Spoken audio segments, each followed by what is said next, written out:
Open dialogue between Syria's government and armed rebels became a more likely possibility Monday. In Moscow, Syrian Foreign Minister al-Moallem said he's ready to engage in talks with all parties. In these conditions, the necessity for the Syrian leadership to continue is to stand for the start of dialogue and not allow any provocations to prevail. For 2 years now, Syria's civil war has been waged between President Bashar al-Assad's regime and rebels who took up arms after a violent crackdown on Arab Spring protest.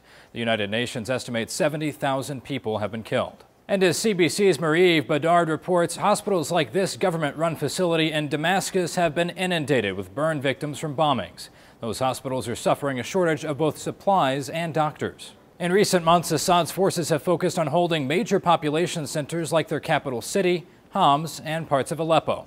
Rebel factions like the Free Syrian Army, meanwhile, maintain control of areas north and west of Aleppo and just north of Homs, sticking to the countryside and suburbs.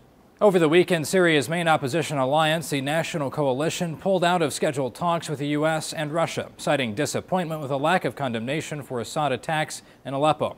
Still, many Western nations have called for the president's removal. As part of his first journey as U.S. Secretary of State, John Kerry met with British Prime Minister David Cameron on Monday.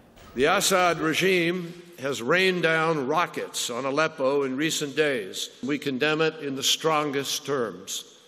And it is just further evidence that Assad has to go. Russia has continued its attempts to bring Syrian opposition leader Moaz al-Khatib to Moscow for talks, possibly sometime in March. For Newsy, I'm Zach Toombs. Multiple sources, a broader view.